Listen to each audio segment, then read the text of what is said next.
Have you or your partner ever gone through IVF treatment?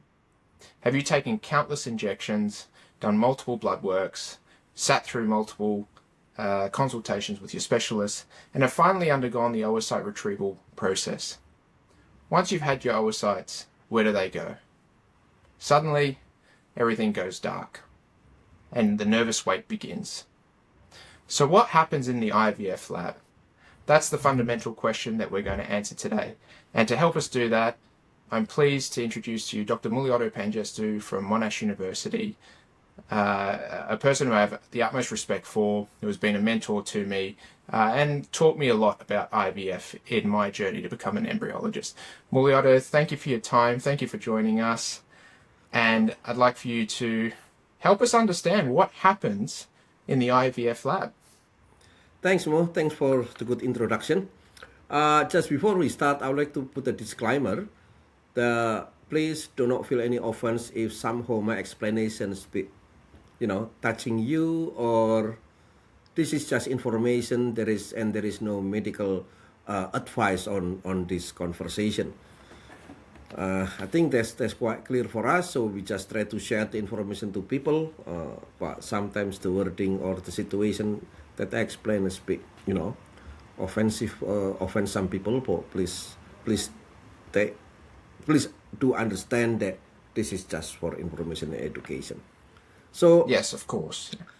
The first question is about what's happened in the lab. I mean, when because the patient will be asked by the doctor to, like the women usually start with stimulation, and then the male don't have stimulation, but sometimes medication to improve the sperm quality. But at the end of the day, the women have to produce, the doctors will collect the egg from the women, and then the male have to produce their own sperm in case of not donor. So basically, first is one side they do egg retrieval from the female, and then on the other side, the andrology part gonna be do sperm preparation. Once they got both egg and sperm in place, then they start what we call it as a fertilization. There are method fertilization that is quite common now. It's known as an ICSI, which is intracytoplasmic sperm injection. They catch one sperm and then put inside the egg. Or the standard IVF, we just mix bunch of sperm with the egg. And then they look at how many eggs being fertilized by the sperm. It's indicated by the formation of two pronuclei. I mean, it's a bit technical, but then usually the embryologist is going to be explained to the patient. And then once we got the embryo, we grow the embryo inside the incubator. While we grow the embryo, we look at the embryo. Back in the day before time lapse, we check it every 24 hours. We look at how they go within 24 hours until we reach day 5 after fertilization. So in day 5, usually embryo reach what we call it the blastocyst stage, but not all embryo will go into blastocyst stage, because some bad quality egg and sperm, they won't let them go through blastocyst. So usually start from one cell, they cleave into 2 cells, become 4 cells, 8 cells, 16, and then they compact together, become what we call it morula. Then they start forming a cavity inside the morula, we call it a blastocell, that we create. Then the embryos, we call it as a early blastocyst, and then blastocyst, expanded blastocyst, and then they start like a chicken egg. They crack the zona, which is hatching, and then that's when it's about day 5. That's usually at that stage we transfer the embryo into the female. If we don't want to transfer the embryo into the female, such as we got more than one, or the endometrium is not really ready, so we can freeze the embryo, preserve it in minus 196 degrees. Of course, we not just plunge it, but we do some treatment. We added what we call it a cryoprotectant, so the embryo will survive freezing, and we're gonna use it whenever we need it. So at the end, either we freeze the embryo or transfer. It's up to the patient condition and how many embryo we got. But don't get me wrong, because most people think that fresh always better than frozen. we might think it by fresh food and frozen food, but in the embryo, fresh and frozen supposed to be equal quality, and often the frozen embryo do better than the fresh one. That's one. That's about what's happened in the embryo. Mulyo, that's a very, very comprehensive look, and just highlights actually how complicated the process is in the lab. If we were to just go back to the beginning a little bit and consider the oocytes that we get into the lab and the semen sample, and many cases now do perform ICSI. If you have these oocytes and you're selecting the sperm, for example, to inject, what is it that picks out? I know, for example, when I do ICSI, I say something that I'm good, but I'm not God. Okay, so I have certain criteria that I look at when I'm selecting sperm. But what is it that embryologists look for when they're trying to pick the single sperm to put into the oocyte? Yeah, that's quite a challenging question actually, because in the standard IVF, the sperm and the egg communicate each other, and between them they pick which one's good for them. But that's, as you say, you good but not the God. That's right. While we do ICSI, the embryologist will pick the sperm, which one they think this is good. So what's happened is we set up a criteria. Set criteria means one, we look at the motility, how fast the sperm moving. We look at the morphology, not just fastest, motility, they're moving, but if they round around like in a circle, then we won't pick it. We want a sperm that move fast, straight forward. And then we look at the morphology, which sperm have a good shape of the head, the tiles, no abnormality, no cytoplasmic droplet. And other than that one, we look at how mature is the sperm. The DNA damage of the sperm.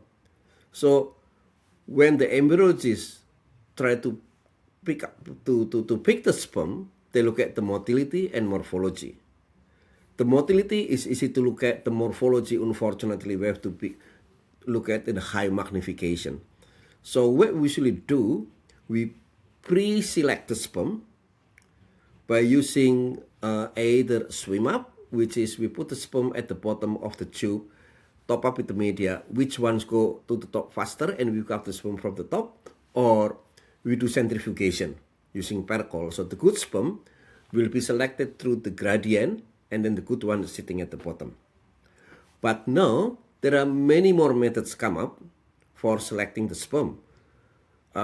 Company just using a microfluidic system, membrane system, then they can determine this is the good sperm. Then how do we know good sperm or bad sperm? Other tests that done by people in the lab, they look at again on the DNA damage. Sperm is something that very fragile and they're susceptible to DNA damage. So they look at using what we call it a tunnel assay or any other assay or comet assay. We look at how many % sperm get damaged. And then we look at closely through the morphology, like how many the percentage of sperm with normal morphology, which the head look round like a spoon, the tile straight, the cytoplasmic looks intact, the acrosome looks intact and everything. So all criteria come up into ones, and then we start selecting the sperm. But the last bit that quite important is one, after we select the sperm using whatever method for pre-selection, I call it pre, such as swim up, gradient, microfluidic, membrane, then we put the sperm on the dish, and that's when we start pick up. We assuming we gonna get the best sperm among the worst, I call it. Then we can pick the best according to our opinion. That's when the embryologist, the good embryologist, it might good in injecting the sperm into the egg, but unfortunately they're not the god, which is can guarantee their injection will produce a baby. But based on how many years, more than 50 years experience, ICSI was developed around 1990, so now it's around 35 years down the track. I will say that most people are doing ICSI and they're pretty good because the way they pre-select and preparing the sperm is really good. So it looks like you go to the market and then you want to buy the best fruit in the market, and because the seller or the shop been selecting only the good fruit was on display, so whatever you pick, you always got the good fruit. It's different to if you go to the forest and pick the fruit from the tree and you don't know which one which, then yeah. So this is the advantage of the technology in selecting the sperm before we even pick them up for ICSI. That's why. So what you're sort of saying is that, you know, that the methods that we do, the swim up, the gradients. I know there's other a device on the market, the electrophoresis, the Felix device. So we can select, or we can sort of try and minimize the number of poorer quality cells that we select from.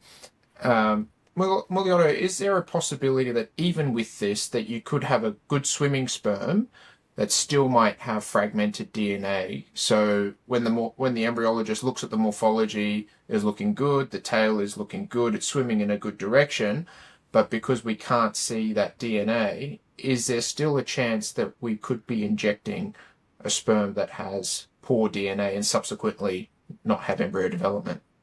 Yeah, that's true, because DNA damage they not affect the motility and everything. That's one problem we're facing. So many methods been used, like this, we call it a pixie dish using hyaluronan. So this chemical allows the sperm with the good DNA to stick on the surface. That's the one. Or they use the slow hyaluronan to slow down the sperm, and then they can see, oh yeah, this sperm, because they're moving in hyaluronan, then they must be good. So there's many chemical that helps the embryologists to make their decision when they pick the sperm. But yes, there is a chance. I mean, that's another challenges for us. We knew that we found out that the high motile sperm doesn't mean free from DNA damage. Even the way we're handling the sperm, like gradient and everything, many people claim they stimulate DNA damage or DNA fragmentation. That's the one that we need to be really care and aware about this one. Yeah, and I guess that's why, as I said, I have that expression, I'm good but not God, because we've heard in the past where people say, look, what happened in the lab, you're playing God. And I often think, well, I can do the best I can to select a good quality sperm cell, but I can't guarantee that going forward. So we have our methods for trying to pick the best quality sperm cells. Let's say there's been a successful fertilization and embryo development. We often hear that embryos get graded. So can you explain a little bit about what the grading is, and what is it that an embryologist would look for? Okay, grading is another way, like the same as I mentioned, that we pick up the fruit. Like the embryo growing, there are a few parts that we need to look at. One is the timeline. Such an hour after fertilization, they should be in this stage. Such an hour they in this state, and then okay, they cleaved embryo, say 24 hours after fertilization, they are in 2-cell stage. But then okay, no, they are 2-cell. But we need to look at, is it good or bad 2-cell? Then we should predict whether we should keep going or not. So that's the one. So it looks like a competition, or not competition, like a beauty pageant. So we look at that one. Oh, this one's good, this one bad. So the embryologist will grading the embryo based on their appearance, especially appearance, and then they look at whether this in the right timing or not. For instance, we saw good 2 cells embryo. Yep, 2 cell nice, but we saw it at 48 hours after fertilization. Then we'll say, no, this is not good because now they're supposed to be 4 or 6 or 8 cell in mouse, advanced 4 cell. So we're gonna say, no, sorry, this embryo is retarded or not growing further. We put away. Or we saw some embryo like after morula. After morula we see small fragmentation surrounding the embryo. And then we'll say, no, this embryo is not good. Even though the fragmented cell, it looks good, but we know this is fragmented cell. So we need to write in our notes, or the patient record or embryo record, this embryo is morula, but they have fragmentation. Or there are 8 cells and then 1 blastomeres, they degraded like lysis or anything, then we need to write it like, this is 8 cell, but 1 blastomere is dying or degenerated or lysis. So what's next? So you can give attention to the next person gonna check it, or whoever gonna do the embryo transfer. Say, okay, I got the notes on this particular embryo. And please be aware that when we start doing in human, we do single embryo culture, 1 embryo per drop. So we can really follow it up. But now, with the technology, what we call it, time lapse, we don't need to take the embryo out or open up. We just, there's a camera inside the incubator taking a picture of the embryo every 5 minutes at 7 different focal plane. Then we look at on the picture, on the video or still image, and we're gonna, embryo number 10, number 5 good, number 6 or number 8 and the rest crap or dead or whatever it is. Then that's how we judge the embryo. And now with time lapse, they develop another technology with annotation, we call it. So back when annotation starting, like we just to tell this embryo developed 2PN at 17 hours, become 2 cell at 24, 4 cell at 40 something, etc. until blastocyst at start blastocyst 90 hours. Then we make a summary and then say, okay, this is good embryo. And now AI do all those analysis. So we just give an input, this is data, and then the AI said, yep, pick number 10, pick number 3. And now even better, with the AI can be look at, because we've been trying the AI to look at what is the 2PN, when they start forming, what is cleavage and everything. Then oh yeah, if the pattern's like this, it become good embryo. If the pattern not like this is a bad embryo, based on the way the AI look at the embryo.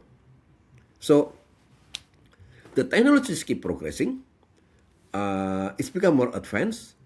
I'm not saying we're going to be ignore the embryologists, but it gives us a better more information, so we can make a better decision whether to how we utilize the embryo or we not utilize the embryo, including freezing and everything. So you mentioned the single embryo transfer, that we're doing more of that, certainly in Australia, and I think the main reasons for that is complications that come with, multiple embryo transfers if you have multiple conceptors, low birth rates, etc. So what happens in a case where if a patient has, let's say they're not the best graded embryo, we go through I'm sure a series where hopefully the best embryo is transferred first. Would the ones that are slightly poorer in their morphology, would they also be transferred if that's the only embryo that the patient may have? Good question. That's one we always stress. If either the patient, the embryologist and the doctor, they all stress if no result. We don't want that happen. I call it, some people say embarrassing and everything. But there was a theory from old days. When we grow the embryo, we grow them in the environment they're not supposed to be. which is the place for the embryo inside the human body, I mean for human embryo. So now some people look at, like something start looking, okay, the embryo maybe gonna be die. Let's do transfer. Who knows? When we put it back inside the mother or into the uterine, they will grow better and support. And then many reports showing that the embryo that we thought there is a bad embryo, after transfer, somehow they develop into baby. Which is, I'm not saying amazing, but when I was working with animal, and then I said, now if bad, don't transfer it, but then in human, because we need to like give the best opportunity to the embryo to grow. So some clinic or some embryology, some doctor decide, it looks like the embryo not happy sitting in the incubator, we put it back. That's why some clinic did embryo transfer on day 3. Some other, they keep doing day 5 because they both have their own background theory. The one who do day 5, they will say, now, if they pass the selection up to day 5, they will grow better. They'll survive in the uterine. But then the one who prefer day 3 will say, no, this is not the best environment. So we need to put the egg back to where they're supposed to be. Even though day 3 embryo is not in the uterine. Day 3 embryo is still in the oviduct. But in the old days, there's we call it in Melbourne, there are 2 clinics, Monash and Melbourne. Monash believe day 5 is the best. Melbourne IVF believe day 3 is the best. But no, both clinic aim for day 5. But in some cases, they still do day 3. That's interesting. You're mentioning, an embryo that looks poorer quality to our eye.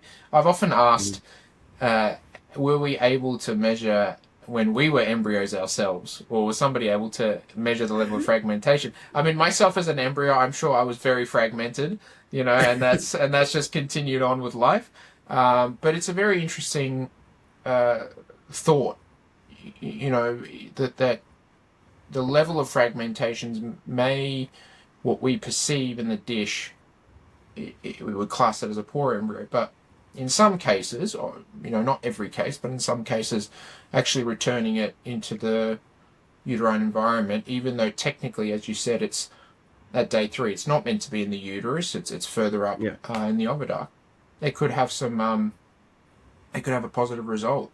That's a very interesting thought, and I as to what you said earlier, I think it's important for anyone who is listening to this and watching this to talk with your own embryologist and your own doctor, about your own case. But it's something that would be worth asking that question when you go through. So let's say, Mulyoto, now we've been one of those lucky cases where you have a nice embryo that's been developed.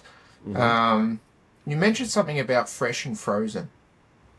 That sometimes it's easy for us to think fresh is best. As to use the analogy that you did about the fruit market, a fresh mango is going to taste much better, I think, than a frozen mango. But with embryos, it's a little bit different. So, can you please explain that a little bit more? Okay, that's human IVF actually started with a stimulation, hyperstimulation, which is the doctors treat the patient to give more egg. They give like a follicle stimulating hormone, or FSH. There are many brands of FSH, either recombinant or the human derived one. So FSH somehow they have a side effect. They stimulate the ovary to grow more follicle. It means more egg. But on the other hand, they increase the contraction in the uterine lining and slow down the uterine lining thickening. Which is, if you're going to do embryo transfer, we want the thickness of the endometrium or uterine lining, that's about 10 millimeters or 1 centimeters, and then there is no contraction. So, if somehow the patient needs a hyperstimulation, high dose of FSH during stimulation, we worry might be there is some side effect of FSH still affecting the uterine lining. So by delaying or postponing the embryo transfer, we can let the uterine lining to settle or to be built again, then they do transfer on the next cycle without hyperstimulation. That's when we have a good control, say, oh yeah, this uterine lining is quite thick, now it's ready about 10 millimeters, and then we don't see any contraction, then we start warm up the embryo and put it back. But if we put it earlier without delaying the transfer, maybe the uterine lining is not thick enough. So it looks like you jump yourself into a bed or anything. You have a nice soft bed mattress. It's nice, but then you jump and then you're on the dining table. You bump. Oh no, this hard. So this is something like that. So the egg like a place that happy to the embryo like the place they're happy to take them, will taking care of them, and then they can grow inside. So that's the analogy. So that's why some people, some doctors decided to do like what we call it, freeze all embryo. Then they do all freeze transfer for the patient, especially for elderly patient like advanced age. Then usually they need a high dose of FSH, or patient with a condition which is poor responder. So we give a high dose of FSH. So that's when we need to delay the transfer. And the technology, the freezing technology, like there are some experiment, some research doing like the embryo, the blastocyst been frozen thaw, up to 10 times. The results not different. I mean, the quality is not changing. Of course, this based on, it's depend on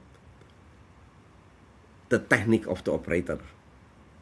Okay. If the operator is good, then of course the outcome is good. But if the operator just not paying attention, like they're supposed to be 1 minute in solution number 1, nah, a bit relaxed, make it 5 minutes, then it might damage the embryo. So again, frozen embryo can be as good as the fresh one if their freezing protocol is good and right. But I believe, so we couldn't freeze and thaw molt. So on the day of transfer, if the patient isn't ready to receive that embryo, we can refreeze that oocyte if done properly, and in theory it won't have any effect on the outcome. Yeah, you're right. Yeah, even there are some countries, because in Australia it is not the practice, because the price of the freezing device is so expensive. So in some countries they not put 1 embryo per device, but they put 3 or 4 embryo in the device. So on the day they warm up the embryo on those device, and then they look at, oh, there are 4 embryo there. We transfer 1, the other 3 we freeze again, put it back into the tank. So that's the one. That's quite common practice in some other countries where the cost of the vitrification device is another barrier. Mulyoto, we're talking about freezing, and not too long ago, as you would have seen in the media in Australia, and there's been examples of this before, where some cases patients, the wrong gametes have been thawed and used, the wrong embryo has been transferred into a recipient. These have huge ramifications on people, you know, least of all the child itself that may develop from this. I know that embryologists, they are people that care. They take the job is full of pressure, as you know. How is it that these mistakes happen? Oh, that's bit been sad to hear that one, but I understand mistake is mistakes, and we just try to avoid it or eliminate. There are few factors affecting that one. One is how accurate we do labeling, because the packaging and everything is very small, not big. So we need to keep them, and the labeling must be clear, readable, and understandable. In the old days, we have to write using a permanent pen on the straw and anything, which is very annoying. Back in my day as an embryologist, I have to write one by one. I have to be able to write in a stick, like, a size of toothpicks, and write on that one, which is, some people did it very well. Some people just end up with all color in there, one color and all spread everywhere. So that's the one. And now they're changing to what we call it a barcode, QR code. They make it smaller using a barcode reader or QR code reader. They can detect everything. The problem is, like, some embryos from the old days, they're still using that one. Or even the modern embryo with the barcode, we kept them inside the liquid nitrogen. While they're there, they're supposed to be safe, not safe. I mean, all information, all labeling and everything should be readable. The problem, sometimes we open up the tank, we leave it up a little bit, the moisture catch and sit into the device, and we didn't notice. We took it back, and the moisture was an ice, water. Water, when we dip it into minus 196, turn into ice, and then, it's blocked the view. The ice clear is good, but then when you lift it up again, it become a small, like, you open up a freezer, and then you can see the frost on the surface. That's the one that block the views and everything. And some of the problem is sometimes when you put it in, because liquid nitrogen is very dangerous, it's very cold, minus 196. People sometimes be worried when put something into that one. So sometimes they miss, and then it went to the wrong holes or the wrong chamber inside the wrong canister inside the straw, and the label is not readable and everything. So now we try to, there are many companies try to develop the good storage system for the embryo. There are many companies, and they always got problem, like the best one is one embryo, one tank. Of course, this not economical, not practical. It takes big space.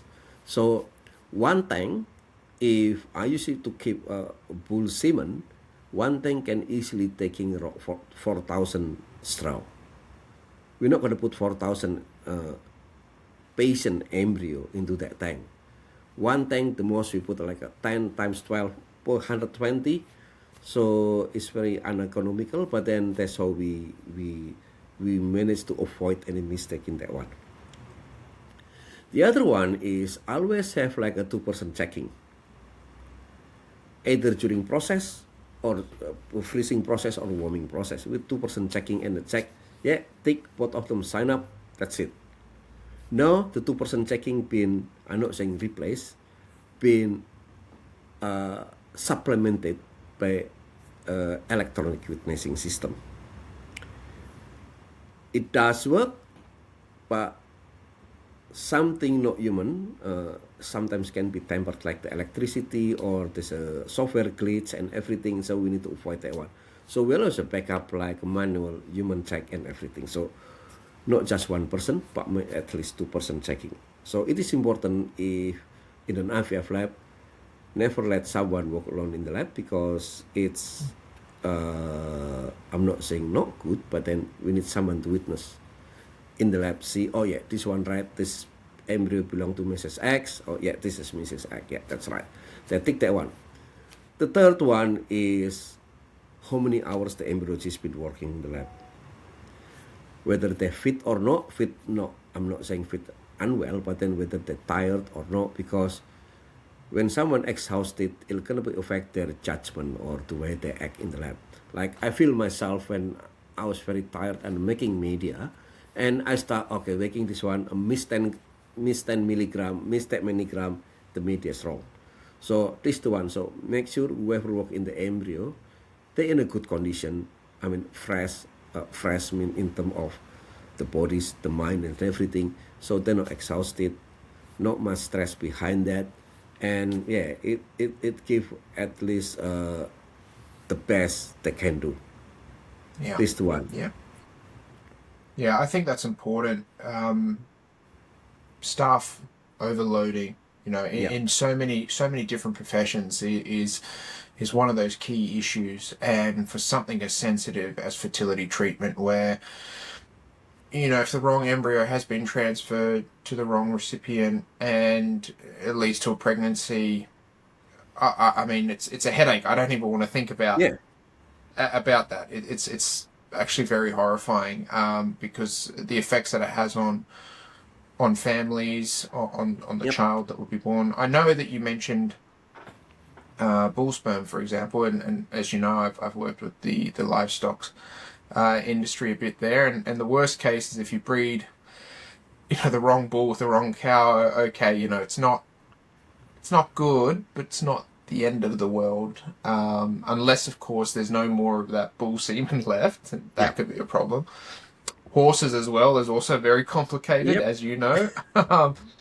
But the human side, I think there's something really to be said for companies to look after embryologists, to make sure that they're not overworked, because even with technology there to assist us, it's always best to have human eyes to look at things, and so I think that's really good. And hopefully if the bosses of the big companies are watching and listening, please take it easy on your embryologists and give them the support that they need. So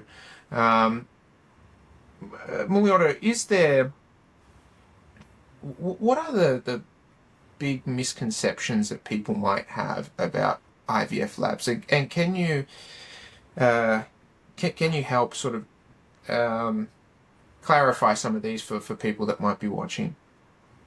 Yeah, I mean, I would like to make an analogy with IVF clinic like a kitchen. Someone bring in the raw material into the kitchen, and then the chef gonna cook everything and come up as a food going to the table, which is a simple way. But yeah, I mean, that's the same thing. Like the IVF lab is where they process both the egg and the sperm, prepare the egg and the sperm, and then process. I mean, they fertilize the egg using the sperm, and then they cook it. They let the embryos growing, and then when it's ready, they serve to the customer. I mean, they give it back to the customer. That's the simple explanation of that one. But the lab is something that I know, because in an IVF world, usually we're talking about the doctors. Yeah, the doctor is good. I mean, because they're the one who decide what treatment they're gonna give to the patient and how the stimulation protocol and everything. But inside the lab, there are so many components inside the lab. Not just the embryologists, but they also have the equipment and the environment and the consumables. So the best embryologist coming to the lab, which is the equipment, is never been calibrated, never been serviced, then they won't get a good result. Or best embryologists go to the lab with the good equipment, calibrated routinely every year, but the air quality inside the lab is bad. Someone coming wearing a perfume or smells from somewhere, they open the window, the dust and the smoke's coming to the lab, it will compromise the result. All good, they got the media, but the media expired, or they store the media in the wrong place. It's supposed to be at 4 degrees, they keep it at room temperature, and maybe the quality is good, but during delivery they keep it in room temperature, so it's damage the chemical inside the media. The other one is the consumable, plastic consumables. The plastic is plastic, but then plastic is not something that the embryo is supposed to be exposed to. Plastic is toxic. So to avoid this toxic stuff exposed to the embryo, they coat the plastic dish, the petri dish, with a special coating, cell culture coating, which is good. But somehow the embryologist using glass pipette or anything scratch that surface. So the surface been open and expose the embryo onto plastic. Tills also compromise the embryo when they grow. So many aspects in the lab that need to be in a prime condition, in the excellent condition, not just we got the lab, okay, just do it, bang, we got the equipment, put it somewhere. Now, back I was working with mouse, and then I was like, mouse embryo easy, just put in room temperature, put on the bench, leave it half an hour, they're still growing.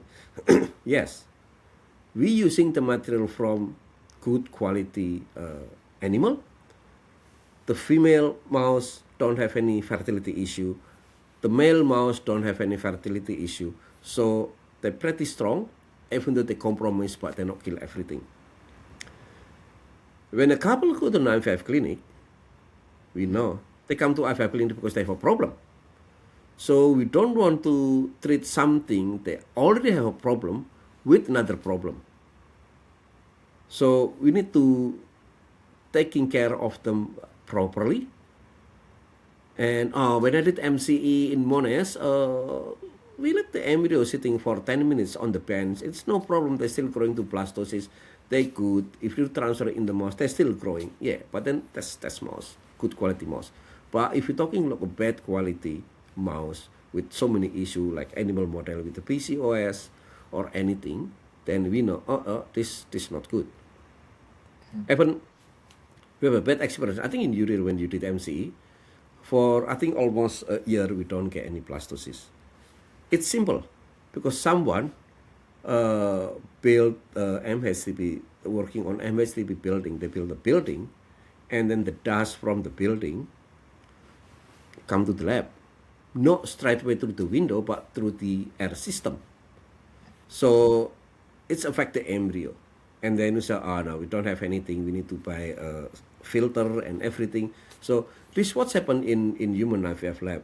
Why we need so many protection, such as CODA filter to catch the VOC, and then UV light to avoid any bacteria, any microorganism.